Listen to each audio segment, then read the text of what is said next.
हाय दोस्तों, कैसे हैं आप सब।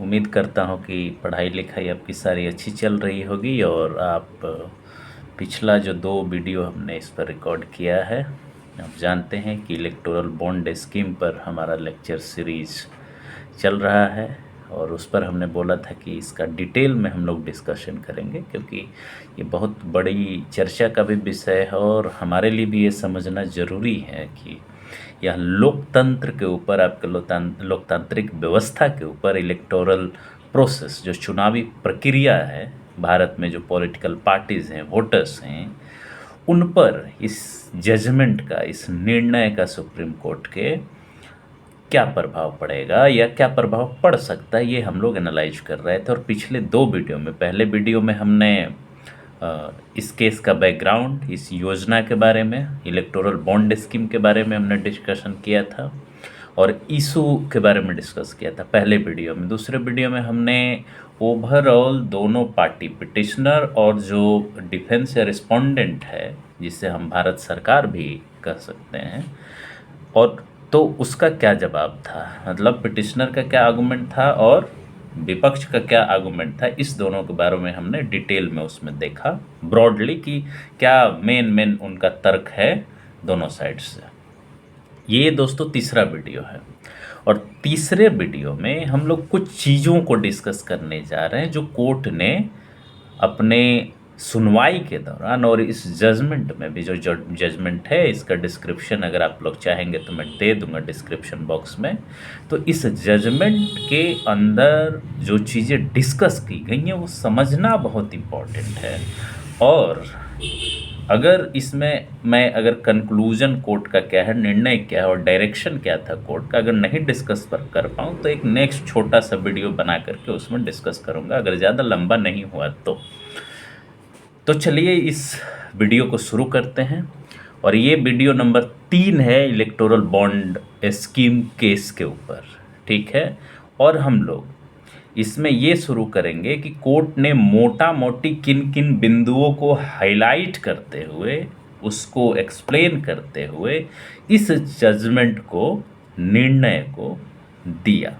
और आप जानते हैं निर्णय क्या हुआ है, लेकिन उस निर्णय पर जंप करने से पहले ये समझना जरूरी है कि कोर्ट ने किस तर्क के आधार पर इसको दिया, क्योंकि कोर्ट के जजमेंट में रीजन होता है। रीजन के बिना, तर्क के बिना, ग्राउंड्स के बिना कोई जजमेंट नहीं दिया जाता। जजमेंट जो फाइनल होता है वो तो फाइनल जजमेंट है कि इलेक्टोरल बॉन्ड स्कीम को असंवैधानिक, गैर कानूनी घोषित कर दिया गया। इसके सारे साथ साथ जो भी अमेंडमेंट्स हुए थे उसको भी गैर कानूनी, अनकॉन्स्टिट्यूशनल घोषित कर दिया गया। लेकिन उसमें रीजन क्या दिया गया, क्यों घोषित किया गया असंवैधानिक, क्यों घोषित किया गया गैर कानूनी, इस कारण को समझने के लिए कुछ चीज़ों को डिस्कस करना मैं चाहता हूँ आपके साथ, जो इस वीडियो में करने जा रहा हूँ। सबसे पहले आपको ये समझना होगा कि जो कोर्ट है, दोनों पार्टी के आर्गुमेंट को सुनने के बाद उसने क्या एनालाइज किया। पहला चीज़ जो उसने एनालिसिस किया इस केस में, वो है कि क्या पैसे का, चंदे का, जो पैसा डोनेट किया जाता है कंपनीज के द्वारा या लोगों के द्वारा पॉलिटिकल पार्टीज़ को या कैंडिडेट्स को, क्योंकि एक बात आपको ध्यान में रखना है कि कैंडिडेट्स जो होते हैं, जब वो नॉमिनेशन फाइल करते हैं तो अपना डिटेल देते हैं कि हमारे पास क्या सोर्स ऑफ इनकम है, कितनी हमारे पास अचल संपत्ति है, कितनी चल संपत्ति है। तो उसी तरह से क्या पॉलिटिकल पार्टीज़ के को जो चंदा दिया जा रहा है, क्या उसका इलेक्शन के ऊपर प्रभाव है या नहीं है, क्या मनी का, पैसे का कोई इलेक्शन में रोल है कि नहीं है, मतलब close association of politics and money. तो इस एंगल से उसने इस स्कीम को एनालाइज किया, इस इलेक्टोरल बॉन्ड स्कीम को एनालाइज किया। और इसके केवल ये नहीं कि पैसा का इलेक्शन से क्या संबंध है, केवल इसी सेंस में कोर्ट ने नहीं एनालाइज किया। उसने कहा कि हम इसका इम्पैक्ट समझना चाहते हैं, इम्पैक्ट जानना चाहते हैं। और उसने बहुत सारे सर्वे का रेफरेंस देते हुए इस नतीजे पर पहुंचा कि कोई भी राजनीतिक दल ये ध्यान रखिएगा कि राजनीतिक दलों को नॉमिनेशन के समय कोई एफिडेविट नहीं देना पड़ता। उसको ये भी नहीं बताना पड़ता है कि वो चंदे के पैसे का खर्च कहाँ करते हैं। एक लॉ का लिमिटेशन पहले था इस इलेक्टोरल बॉन्ड स्कीम से पहले कि अगर आपको 20,000 से ऊपर का पैसा मिलता है तो इनकम टैक्स में एग्जेम्पशन के लिए, एग्जेम्पशन क्लेम करने के लिए कि आपको कोई टैक्स नहीं देना पड़े आप इलेक्शन कमीशन ऑफ इंडिया को या इनकम टैक्स अथॉरिटी को आप एक रिपोर्ट सबमिट करते थे ताकि आप क्लेम कर सके इनकम टैक्स एग्जेम्पशन। इसके अलावे कोई डिटेल किसी पॉलिटिकल पार्टी को नहीं देना पड़ता है कि चंदे का पैसे का खर्च कहाँ किया जा रहा है। आप समझिए इस बात को। तो उसके प्रभाव के ऊपर अगर कोर्ट ने बात करना शुरू किया और ये कहा और बताया कि इस पैसे का जो इलेक्टोरल स्कीम है, चाहे ऐसे भी जनरल सेंस में अगर पैसे की बात करें तो पार्टियां बहुत सारे काम करती हैं। कोई फेस्टिवल अरेंज करता है, वोटर्स को का वोट खरीदा जाता है, जो पार्टी जितने पैसे वाली है उतना ही वो कैंपेन करती है, बहुत सारी चीज़ों का वो अरेंजमेंट करती है। समझ रहे हैं आपको बड़े बड़े कैंपेन कैसे फिनांस किए जाते हैं। तो जिस पॉलिटिकल पार्टी के पास पैसा होगा उसके लिए सब चीज़ संभव है। सारा प्रचार तंत्र की व्यवस्था करना संभव है। वोट खरीदने की संभावना है उसके पास। बहुत सारे गाड़ियों को अरेंज करने की व्यवस्था है। तो मतलब उसके पास जितना संसाधन है उतना ही वो कैपेबल है। यही नहीं, कोर्ट ने यह भी बात कही कि पैसे का राजनीति से या चुनाव जीतने से इतना ज़्यादा संबंध है कि जो व्यक्ति पैसा देता है उसके पास ये चांस होता है कि उस जीते हुए व्यक्ति से इजीली जाके वो मिल सके, उसके साथ टेबल पर बैठ सके और बैठने के साथ साथ ये डील कर सके कि आने वाली पॉलिसी क्या होगी, उसमें इंटरफेरेंस करने का चांस है। आप कैसे कह रहे हैं कि पैसे का चुनाव पर कोई प्रभाव नहीं। इस प्रभाव के सेंस में कोर्ट ने कहा कि निश्चित तौर पर धन का, पैसे का चुनाव पर प्रभाव पड़ता है। जिस पार्टी के पास जितना ज़्यादा पैसा होता है उस पार्टी को चुनाव मैनेज करने में उतना ही आसानी होता है, वोटर्स को इन्फ्लुएंस करने में आसानी होता है, उनको पैसा दे के खरीदा जा सकता है, उनके वोट को खरीदा जा सकता है। एक बहुत बड़े स्तर पे जो कैंपेन करना है उस कैंपेन को आसानी से वो पार्टी कर सकती है। लेकिन जिसके पास नहीं है उसके लिए ये सारी चीज़ें संभव नहीं है। तो ये कहना कि पैसे का इलेक्शन के ऊपर कोई प्रभाव नहीं है ये गलत है। तो कोर्ट ने ये माना कि इसका डायरेक्ट प्रत्यक्ष संबंध है।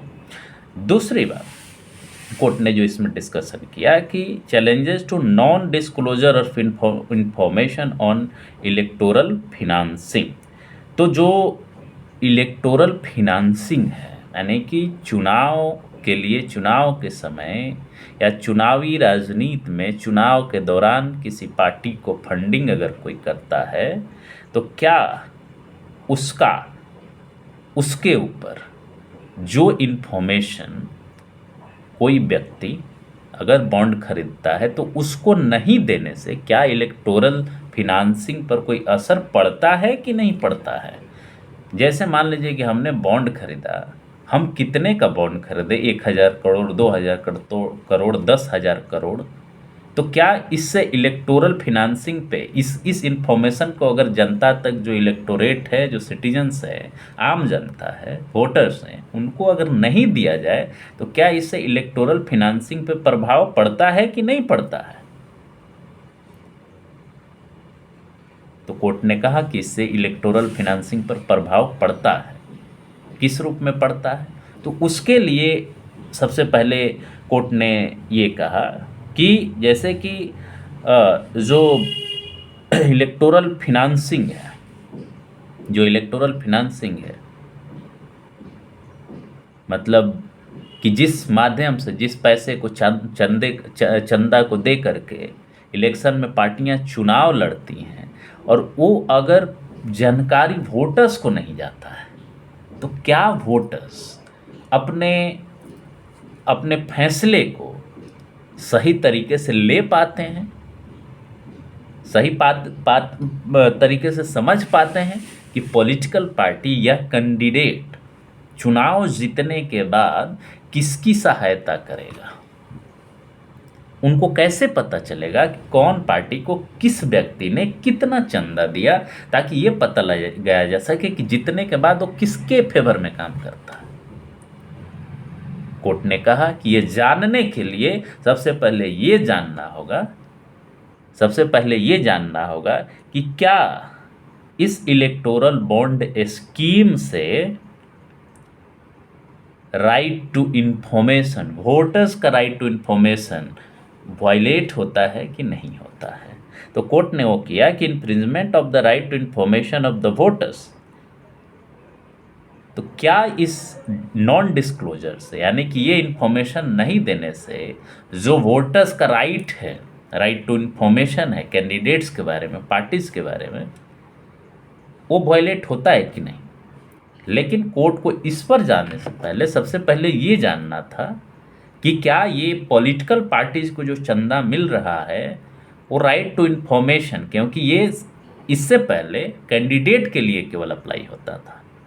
किसके लिए अप्लाई होता था? कैंडिडेट के लिए, कि कैंडिडेट के बारे में राइट टू इंफॉर्मेशन आपका था। लेकिन क्या, क्योंकि ये इलेक्टोरल बॉन्ड स्कीम कैंडिडेट के बारे में नहीं बात कर रहा, ये आपको समझना है, ये पॉलिटिकल पार्टीज के बारे में बात कर रहा है। तो क्या right to information political parties पर अप्लाई होगा कि नहीं होगा? समझ रहे हैं बात को? और जब पॉलिटिकल पार्टीज पर ये राइट टू इंफॉर्मेशन अप्लाई होगा, तभी वो इंफॉर्मेशन कि कौन इलेक्टोरल बॉन्ड खरीदा है, किस पार्टी को पैसा मिला है, ये देने की ऑब्लिगेशन उस पॉलिटिकल पार्टीज को होगी। तो सबसे पहले क्या डिटरमिन करना है? डिटरमिन ये करना है कि क्या ये right to information political parties पर लागू होगा। लेकिन इसको डिटरमिन करने से पहले सबसे पहले आपको ये देखना होगा कि क्या राइट टू इंफॉर्मेशन जो कि केवल अभी तक इस निर्णय से पहले केवल कैंडिडेट्स पर लागू होता था, उसको अगर लागू करना है तो सबसे पहले ये जानना होगा कि ये पॉलिटिकल पार्टी पर कैसे अप्लाई होगा, और अगर उन पे अप्लाई नहीं होगा तो सिटीजन को इसका इन्फॉर्मेशन कैसे मिलेगा। तब कोर्ट ने राइट टू इन्फॉर्मेशन के इवोल्यूशन के बारे में डिस्कशन किया इस केस में, और दो केसेज इसमें डिस्कस कोर्ट ने किया। एक था ADR, association for democratic reforms and PUCL का केस, हम उसके डिटेल में नहीं जाएंगे, ठीक है। तो इसमें कोर्ट ने ये सबसे पहले क्वेश्चन फ्रेम किया कि whether EVS infringe the right to information of the voter, तो क्या EVS उनके राइट को वायलेट करता है? क्योंकि यहाँ पे इशू क्या है? इशू ये है कि इससे पहले पॉलिटिकल पार्टीज के बारे में वोटर को कोई अधिकार नहीं था, और आपने देखा ऊपर कि पॉलिटिकल पार्टीज का, यहाँ पे कोर्ट ने ये देखा सबसे पहले, ये डिटरमिन करने से पहले कि किसी वोटर को ये राइट है कि नहीं, कोर्ट ने ये सबसे पहले देखा कि क्या पॉलिटिकल पार्टीज चुनावी प्रक्रिया के अभिन्न अंग हैं या नहीं हैं।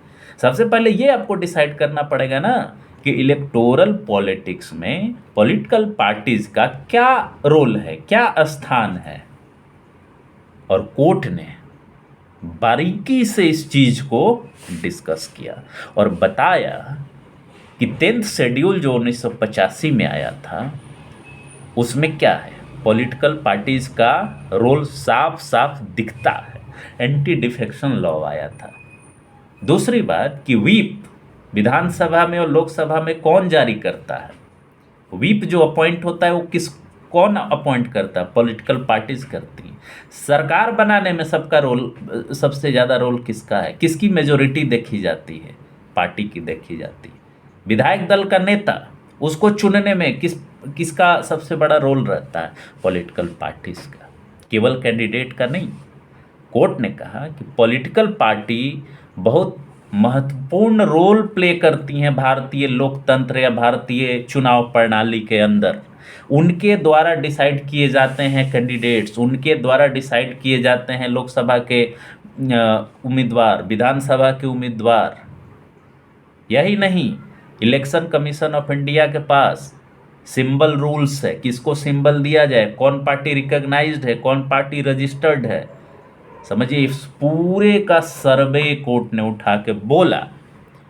यही नहीं, सिंबल रूल्स है, पार्टियों के बिहेवियर को रेगुलेट करने का पूरा रूल्स है, कैसे पार्टी रजिस्टर्ड होगी, कितना वोट पाएगी तो रजिस्टर होगी। इन सारे चीज़ों को देखते हुए कोर्ट ने कहा कि इस चुनावी प्रक्रिया में जो पॉलिटिकल पार्टीज हैं, राजनीतिक दल हैं, वो बहुत ही खास महत्व रखते हैं और इसलिए ये कहा जा सकता है कि उनका बहुत बड़ा रोल है। और इसलिए ध्यान दीजिएगा, इसलिए पॉलिटिकल पार्टी, अब सवाल ये आता है कि ये तय करने के बाद क्या वो अभिन्न अंग है राजनीतिक या चुनावी प्रक्रिया के कि नहीं, संविधान के हिसाब से, बाकी कानून के हिसाब से। कोर्ट ने कहा कि यस, वो हैं। और जब हैं तब ये तय करना था कि क्या ये राइट टू इंफॉर्मेशन एक्ट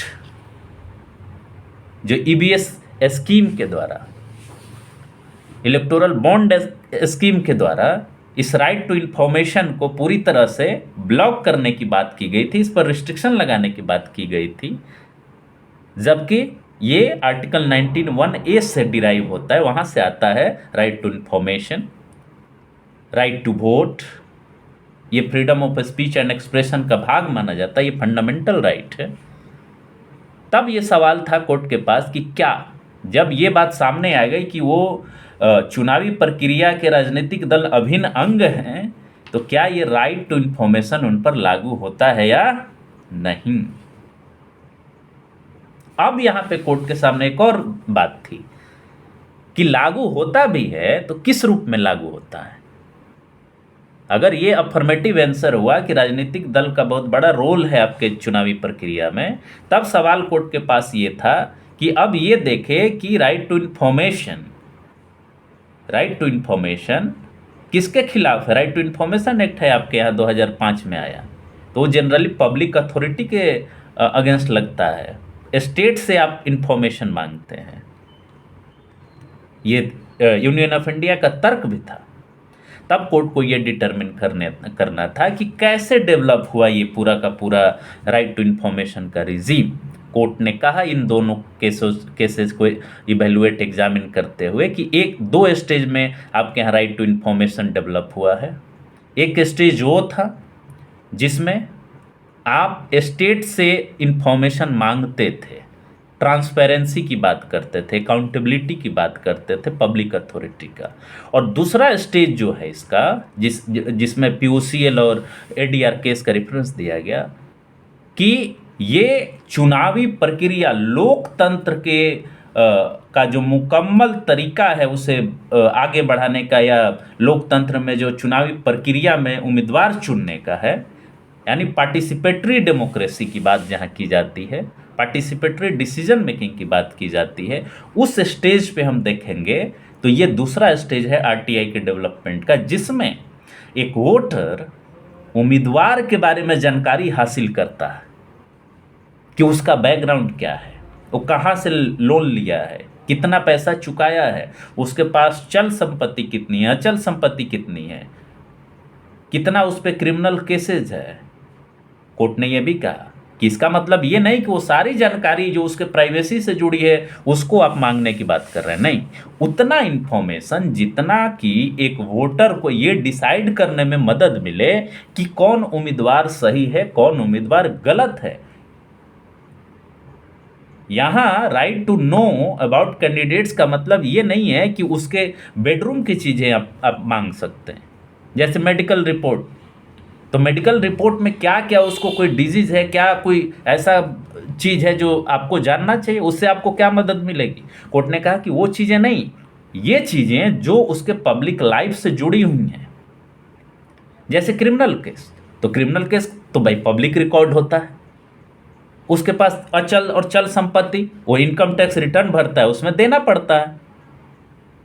तो ये तो पब्लिक रिकॉर्ड की बात है, इसको आप हाइड करने की बात नहीं कर सकते, इसका प्राइवेसी नहीं क्लेम अप कर सकते। और ये पब्लिक इंटरेस्ट से जुड़ा हुआ है कि एक वोटर को इसके बारे में जानना चाहिए। तब इसी पॉइंट पे कोर्ट ने कहा कि जब ये पॉलिटिकल पार्टीज राजनीतिक प्रक्रिया, इलेक्टोरल प्रोसेस, लोकतंत्र को, पार्लियामेंट्री डेमोक्रेसी को चलाने में इनका बहुत बड़ा रोल है, तो इन पर भी यह राइट टू इंफॉर्मेशन लागू होता है। ये बहुत बड़ा रिमार्केबल ऑब्जर्वेशन है, डिसीजन है कोर्ट का, आप समझिए इस बात को। मतलब अब से पॉलिटिकल पार्टीज ये नहीं कह सकती कि हमारे ऊपर राइट टू इंफॉर्मेशन, जो वोटर का राइट है, फंडामेंटल राइट है, वो लागू नहीं होता। मतलब कोर्ट ने कहा कि राजनीतिक दल is integral part of electoral process in India and they have significant role in running the parliamentary democracy. That is why this right to information also applies on political parties. समझिए कितना बड़ा ये एक स्टेप है आगे इस चीज़ को ले जाने का, इस इलेक्टोरल प्रोसेस को पार्लियामेंट्री डेमोक्रेसी के फंक्शन के लिए। अब कोर्ट के सामने ये चैलेंज था कि ठीक है, अगर इलेक्टोरल डेमोक्रेसी को ले जाने में पॉलिटिकल पार्टीज का बहुत हाथ है और राइट टू इंफॉर्मेशन लगेगा उस पर, अब सवाल ये आता है कि जो इलेक्टोरल बॉन्ड स्कीम था, वो इलेक्टोरल बॉन्ड स्कीम जो सरकार ने लाया, उसके साथ जो अमेंडमेंट उसने लाए और उसके द्वारा जो बदलाव उसने किया, तो अब सवाल ये था कि उसका क्या पर्पस था। तभी तो डिटरमिन होगा ना कि भाई आप जब रिस्ट्रिक्शन किसी राइट पर लगा रहे हैं तो आपको जस्टिफाई करना होगा ना कि हम क्यों लगा रहे हैं। जैसे इसमें एक इशू ये था कि whether the requirement of disclosure of information about candidates can be extended, तो पॉलिटिकल पार्टीज तो हो गया, बिल्कुल है। If affirmative, whether the information on funding of the political party is essential for exercise choice on voting, ठीक है, तो court ने कहा कि यस। और तब कोर्ट ने ये डिटरमाइन करना शुरू किया कि जो ये रोक लगाया जा रहा है वोटर के ऊपर कि वो उसको राइट टू इंफॉर्मेशन नहीं है ये जानने का कि कौन पैसा किसको दिया, कितना दिया, कोई भी जानकारी लेने का उसको हक नहीं है, उसको अधिकार नहीं है, तो क्या ये रीजनेबल रिस्ट्रिक्शन कहा जाएगा? क्योंकि आर्टिकल 19 में, आप ध्यान दीजिए कि आर्टिकल 19 में रीजनेबल रिस्ट्रिक्शन की बात की गई है संविधान। तब उसमें कुछ कोर्ट के तरीके हैं जिसके आधार पर वो रीजनेबल रिस्ट्रिक्शन का जांच करती है कि अगर किसी व्यक्ति के राइट टू इंफॉर्मेशन, ये फंडामेंटल राइट के ऊपर स्टेट रोक लगाना चाहता है तो उसको बताना पड़ेगा कि हम क्या अचीव करना चाहते हैं उस कानून के द्वारा। तो कहने का मतलब कि एक राइट किसका है इस केस में, एक राइट है किसका, जो बायर है, बॉन्ड खरीदता है। आप ऐसे समझिए क्या है राइट टू प्राइवेसी, जो कि हम जो सबमिशन हुआ था इस केस में यूनियन ऑफ इंडिया की तरफ से, तो उसमें आपको बताए थे कि क्या यूनियन ऑफ इंडिया बोला था कि हमें प्राइवेसी सिटीजन्स का प्रोटेक्ट करना है। और राइट टू नो जो है, जो वोटर्स का राइट टू नो है, वो जनरल राइट है, वो उसमें हम डिस्क्लोजर नहीं देना चाहते, देना चाहते। हम क्या चाहते हैं, मतलब सरकार क्या चाहते हैं, इलेक्टोरल बॉन्ड स्कीम क्या चाहता है कि राइट टू प्राइवेसी मेंटेन किया जाए। किसका? जो डोनर है, जो कंट्रीब्यूटर, जो चंदा दे रहा है। तो मतलब क्या था कि ब्लैक मनी को रोकना और उसके प्राइवेसी को मेंटेन करना। अब कोर्ट के सामने चैलेंज ये था कि एक तरफ है राइट टू इंफॉर्मेशन, ठीक है, जो वोटर्स का राइट है, मतदाता का राइट है, और एक तरफ है राइट टू प्राइवेसी, वो किसका राइट हो, डोनर का राइट। तब ये सवाल आता है कि दोनों के राइट को कैसे हम बैलेंस करेंगे, क्योंकि उसका भी फंडामेंटल राइट है, राइट टू प्राइवेसी। कोर्ट ने इसमें जस्टिस पुट्टा स्वामी के केस का रेफरेंस दिया, पूरा डिस्कशन किया और कहा कि कोर्ट ने उस जजमेंट में कहा है कि ये जरूरी नहीं है कि ये आर्टिकल 21 से ही डिराइव्ड हो, ये कॉन्स्टिट्यूशन के वैल्यू से, कॉन्स्टिट्यूशन के ओवरऑल प्रिंसिपल से डिराइव होता है राइट टू प्राइवेसी, और वो भी फंडामेंटल राइट। तो एक तरफ डोनर्स का फंडामेंटल राइट जो स्टेट कह रहा था कि हम प्रोटेक्ट करना चाहते हैं, कैसे? सीक्रेसी के द्वारा, non disclosure of information regarding donation to the political parties, इस तरीके से वो प्राइवेसी प्रोटेक्ट करने की बात कर रहा है। और एक साइड जो पिटिशनर का है वो कह रहा है कि नहीं, disclosure is fundamental right under article 19(1)(a which is right to information. अब इस दोनों में कन्फ्लिक्ट, दोनों राइट को बैलेंस कैसे किया जाए, तब कोर्ट ने, मैं आपको ये ब्रीफ में बताऊंगा क्योंकि this is very technical things, principles through which the courts try to balance two conflicting rights. So here conflicting rights are right to information of voters and right to privacy of donors, right? तो इसमें एक principal का उसने discussion किया court ने और कहा, और वो डिस्कशन क्या था, वो क्या तरीका है दोनों को बैलेंस करने का? बैलेंस करने का तरीका है कि अगर कोई लॉ है जिससे किसी के फंडामेंटल राइट पर रोक लगाया जा रहा है, तो रोक लगाने के लिए आपको या सरकार को जस्टिफिकेशन देना पड़ता है, दिखाना पड़ता है, बताना पड़ता है कि क्यों रोक आप लगा रहे हो, और रोक जस्टिफाइड है कि नहीं है, रीजनेबल रेस्ट्रिक्शन है कि नहीं है, ये बताना पड़ता है राज्य को। तब इसमें कोर्ट ने कहा कि देखिए इसका 4 तरीका होता है टेस्ट करने का कि कोई लॉ रिस्ट्रिक्शन अगर लगा रहा है तो लॉफुल रिस्ट्रिक्शन है कि नहीं है। पहला कि लेजिटिमेट गोल स्टेज देखा जाता है। लेजिटिमेट गोल का मतलब कि जो आप जिस चीज़ के लिए, जिस ऑब्जेक्टिव के लिए आप रोक लगा रहे हैं, रिस्ट्रिक्शन लगा रहे हैं, क्या वो सही है?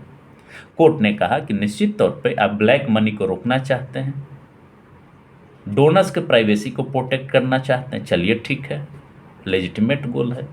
दूसरा चीज इसमें डिस्कस किया कोर्ट ने कि सुटेबिलिटी ऑफ मेजर्स, जिस तरीके से आप, किस तरीके से उस रिस्ट्रिक्शन को आप जस्टिफाई करना। जैसे मान लीजिए हमारे ऊपर रोक लगाना है, हम डिस्क्लोज नहीं करना चाहते इंफॉर्मेशन, हमारा राइट टू प्राइवेसी प्रोटेक्ट होना चाहिए, तो क्या राइट ऑफ प्राइवेसी को प्रोटेक्ट करने के लिए जो तरीका हम अपना रहे हैं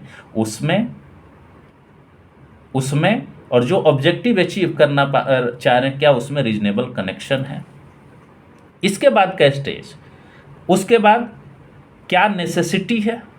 नेसेसिटी को हम ये भी कहते हैं कि list restrictive and equally effective means, मतलब ये कि जो तरीका आप अपना रहे हैं वो कितना इफेक्टिव है, वो कितना इफेक्टिव है, क्या उसके अलावा कोई विकल्प नहीं थे ब्लैक मनी को कंट्रोल करने के लिए? और चौथा पैरामीटर कि क्या दोनों राइट को आप बैलेंस कर रहे हैं, जो कानून है या जो स्कीम है वो बैलेंस कर रहा है। इस प्रिंसिपल्स के आधार पर कोर्ट ने क्या जवाब दिया, ये बहुत इंपॉर्टेंट। इस प्रिंसिपल्स के आधार पर, जिस प्रिंसिपल्स के आधार पर किसी कानून को हम चेक करते हैं कि वो किसी के राइट का वायलेशन कर रहा है कि नहीं कर रहा है, रीजनेबल रिस्ट्रिक्शन है कि नहीं है, इस आधार पर कोर्ट ने कहा कि सबसे पहली बात तो ये कि आपका ऑब्जेक्टिव सही है, कि ब्लैक मनी को आप कर्ब करना चाह रहे हैं, यहाँ तक हम मानते हैं। राइट टू प्राइवेसी को आप मेंटेन करना चाहते हैं, चलिए ये भी ठीक है। दूसरी बात कि क्या जो राइट टू प्राइवेसी मेंटेन करने के लिए आप तरीका अपना रहे हैं, क्या वो तरीका सही है? जैसा कि इसके इस इलेक्टोरल बॉन्ड स्कीम में कहा गया कि भाई जो इन्फॉर्मेशन है, केवाईसी है, जो इन्फॉर्मेशन बैंक के पास है डोनर के बारे में, कंट्रीब्यूटर के बारे में, उसको केवल हम किससे देंगे? अगर कोई कोर्ट मांगे या कोई इन्फोर्समेंट एजेंसी अगर क्रिमिनल केस करती है तब। किसी वोटर्स के लिए तो नहीं अवेलेबल है, किसी वोटर के लिए नहीं अवेलेबल है। तो आप ये कनेक्शन कैसे एस्टेब्लिश करेंगे कि जो हम अचीव करना चाहते हैं, जो अचीव करना चाहते हैं वो पर्पस हम अचीव कर पाएंगे इस तरीके से, यानी ट्रांसपेरेंसी का, इलेक्टोरल रिफॉर्म का ये कहाँ पूरा हो रहा है? इलेक्टोरल रिफॉर्म में इलेक्टर कहाँ है? इसी को जोड़ते हुए नेसेसिटी वाले पॉइंट से जब कोर्ट ने जोड़ा और कहा कि इसके अलावे बहुत सारे तरीके थे, जैसे 20,000 से कम अगर आप डोनेशन दे रहे हैं, 20,000 से कम आप डोनेशन दे रहे हैं, तो आपको इंफॉर्मेशन देने की जरूरत नहीं थी इनकम टैक्स रिटर्न में, आपको बताने की जरूरत नहीं थी। लेकिन 20,000 से ऊपर अगर आप कर रहे हैं तो आपको सारा डिटेल उसका पार्टिकुलर्स देना था, पहले के कानून के हिसाब से, जब अमेंडमेंट सरकार ने नहीं किया था। इसके अलावे 20,000 से ऊपर का अगर आप कर रहे हैं तो आपके पास बैंक ड्राफ्ट से, चेक से, इलेक्शन ट्रस्ट बना करके आप दे सकते थे, ट्रस्ट बना के दे सकते थे, और उसका पूरा का पूरा detail authority, election commission of India, income tax authority के पास होता, तो उससे ट्रांसपेरेंसी बढ़ती। लेकिन इलेक्टोरल स्कीम, बॉन्ड स्कीम में केवल आपने इंफॉर्मेशन को नॉन डिस्क्लोज करने का प्रोविजन डाल दिया, और आप कह रहे हैं कि इसी से केवल हम ब्लैक मनी रोक देंगे, तो ये कोर्ट मानने के लिए तैयार नहीं है। मतलब ये कि इलेक्टोरल बॉन्ड स्कीम के अलावे भी ऐसे तरीके थे जिससे ब्लैक मनी को रोका जा सकता था, प्रॉपर चैनल के द्वारा आप कंट्रीब्यूशन ले सकते थे।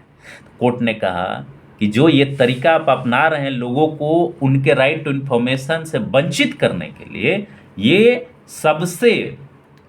सबसे इम्पोर्टेंट, या ऐसे कहे कि सबसे इफेक्टिव तरीका नहीं है। चौथे पॉइंट पे कोर्ट ने क्या कहा कि बैलेंसिंग, कि क्या आप right to information and right to privacy को बैलेंस कर पा रहे हैं? कोर्ट ने कहा कि नो। क्यों कहा?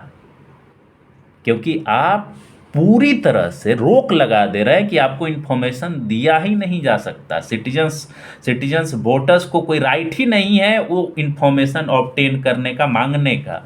आप समझ रहे हैं? और एक पक्ष को कितना भी पैसा दे रहा है उसको डिस्क्लोज करने की ज़रूरत ही नहीं है, उसका डिटेल देने की ज़रूरत ही नहीं है इनकम टैक्स अथॉरिटीज़ को, उसका पार्टिकुलर्स देने की ज़रूरत ही नहीं है। तो भाई अगर बैलेंसिंग की बात होती तो बैलेंसिंग इस तरह से होता है ना कि भाई कुछ अमाउंट तक चलिए उसको आप छूट दे दीजिए, कितना तक आपको कोई इन्फॉर्मेशन देने की ज़रूरत नहीं है, 20,000 तक जैसे पहले था। लेकिन 20,000 से ऊपर आप वो दे रहे हैं तो आखिर क्यों दे रहे हैं भाई? जैसे इस केस में जो डेटा आया उस डेटा में देखा गया कि 74% से ऊपर जो बॉन्ड खरीदे गए हैं वो 1,000 करोड़ के डिनोमिनेशंस में। कौन इतना पैसा देता है? कौन इतना पैसा देता है? कोर्ट को ये डाउट हुआ और कहा कि नहीं, आप एक राइट को पूरी तरह से ब्लॉक करके और एक राइट को प्रोटेक्ट करने की बात नहीं कर सकते। आपको बैलेंसिंग करना होगा कि एक लिमिट के बाद अगर आप डोनेशन देते हैं तो that information must be disclose to the voters so that they could decide which party is better for them, which political party is better for them, which candidate is better for them, which people are donating to which parties। ये जब तक हम नहीं जानेंगे, court ने कहा कि ये राइट टू इन्फॉर्मेशन का, इलेक्टोरेट के, वोटर्स के राइट के इन्फॉर्मेशन का वायलेशन है। वो कैसे जानेंगे कि कौन व्यक्ति किसको पैसा दे रहा है? आने वाले समय में जब वो पॉलिसी बनाएंगे तो इसका क्या गारंटी है कि उनके बीच लेन देन की बात नहीं हुई है? इस बात की क्या गारंटी है कि एक बायर जो है, जो कि आपको मैं बताया था कि ये एक तरह का नेगोशिएबल इंस्ट्रूमेंट है, उसमें गलत तरीके से कमाया हुआ पैसा नहीं डाला जाएगा, ब्लैक मनी नहीं डाला जाएगा। इन सारी बातों को करते हुए कोर्ट ने इस बात को कहा कि जो बैलेंसिंग आप करने की बात कर रहे थे वो बैलेंसिंग नहीं हो रहा। कोर्ट ने यह भी कहा कि आप ये कह सकते हैं कि ये पब्लिक इंटरेस्ट में हम कर रहे हैं, लेकिन ये पूरी तरह से इंफॉर्मेशन छुपा करके कौन सा पब्लिक इंटरेस्ट आप पूरा कर रहे हैं सर? तो ये पब्लिक इंटरेस्ट आप पूरा नहीं कर रहे हैं। आप लोगों के राइट को, जो लोगों का राइट है, जो राइट टू इंफॉर्मेशन है, राइट टू नो है सिटीजन्स का, वोटर्स का, उस पे अननेसेसरी यानी ज़रूरत से ज़्यादा आप उस पर बर्डन लगा रहे हैं। यही नहीं, कोर्ट ने आर्टिकल 14 का वायलेशन भी बताया इसमें, और कहा कि जो पावर सरकार को मिला है, यहाँ एडमिनिस्ट्रेटिव लॉ की बात उसने उठाई कि जो पावर आपको डेलीगेशन के द्वारा मिला है डिफरेंट कानून में, उसका आप वायलेशन कर रहे हैं, मिसयूज कर रहे हैं, उसका आप मिसयूज कर रहे हैं, आर्बिट्रेरी एक्सरसाइज ऑफ पावर कर रहे हैं। लेजिस्लेचर आपको एक लेवल तक पावर दिया है कि आरबीआई एक्ट में आपको पावर है कि आप कोई बॉन्ड इशू करें विथ परमिशन ऑफ आरबीआई, लेकिन आप उसको वायलेट किए।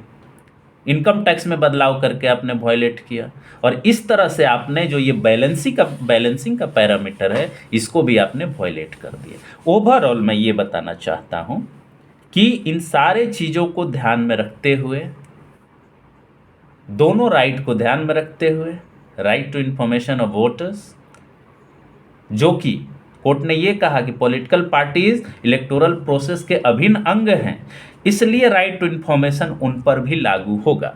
अब सवाल ये था कि राइट टू इंफॉर्मेशन लागू होगा तो कितना, और जो सरकार का उद्देश्य है, जो लेजिस्लेचर का उद्देश्य है, उसमें कैसे बैलेंसिंग हो। इन बैलेंसिंग के पैरामीटर पर भी यह कानून खरा नहीं उतरा, यह योजना खरा नहीं उतरा, और इसलिए कोर्ट ने डिसाइड किया, कोर्ट ने क्या डिसाइड किया, कोर्ट ने डिसाइड किया कि जो भी ये इलेक्टोरल बॉन्ड स्कीम है, ध्यान दीजिए क्यों इसको पूरी तरह से वो किया गया।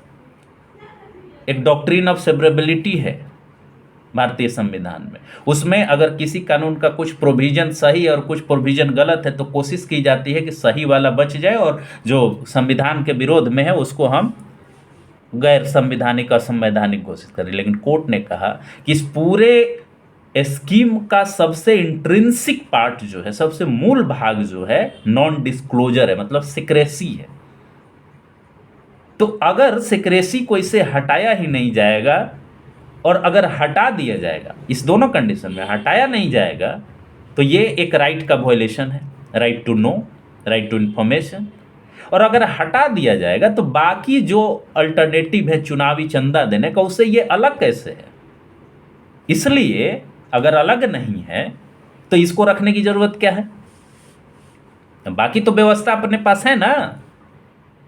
तो कोर्ट ने कहा कि सबसे बेहतर तरीका यही है कि इसको पूरी तरह से अनकॉन्स्टिट्यूशनल घोषित कर दिया जाए, और कोर्ट ने इस तरह से इस स्कीम को नल एंड वॉइड घोषित किया। पहला तो स्कीम को किया, और उसके बाद फिनांस एक्ट 2017 के द्वारा जो सारे कानूनों में अमेंडमेंट किए गए थे, जैसे आरबीआई एक्ट में किया गया, रिप्रेजेंटेशन ऑफ पीपुल्स एक्ट में किया गया, इंफॉर्मेशन टैक्स एक्ट में किया गया, उन सारे बदलावों को भी रद्द करते हुए इसे गैर कानूनी घोषित किया। अब अगले वीडियो में आपको कोर्ट ने क्या डिसीजन दिए उसको थोड़ा मैं पढ़ के आपको समझाऊंगा, और क्या डायरेक्शन दिए वो भी समझना जरूरी। ये वीडियो बहुत लंबा हो जाएगा, इसलिए मैं इसमें जो कंक्लूजन और डायरेक्शन है, और तीसरा कंपोनेंट जो नेक्स्ट वीडियो में होगा कि एक जज ने, ये 5 जजेज की बेंच थी संविधान पीठ, जिसमें एक जज ने, उनका रीजन अलग था लेकिन नतीजा सेम था। इस केस में कारण बताने का, कारण जो उनका था इस कानून को, इस स्कीम को, इस योजना को रद्द करने का और इन सारे कानूनों में बदलाव को रद्द करने के लिए, उसका कारण अलग था लेकिन नतीजा सेम था जो बाकी 4 जजों ने सुनाया। उसको भी मैं नेक्स्ट वीडियो में आपके सामने लाऊंगा। तो ये डिसीजन था, ये ओवरऑल कोर्ट का डिसीजन था। कोर्ट ने ईबीएस स्कीम को खारिज कर दिया, असंवैधानिक, गैर संवैधानिक घोषित किया, इसके साथ साथ कुछ डायरेक्शन दिया। तो उस कंक्लूजन डायरेक्शन को नेक्स्ट वीडियो में, एक शॉर्ट वीडियो में आपके सामने रखूंगा। तो इसी के साथ धन्यवाद, बहुत बहुत शुक्रिया, and I will request you to do subscribe my channel, like, share and watch, and give your suggestion, your feedback in the comment box. Thank you so much.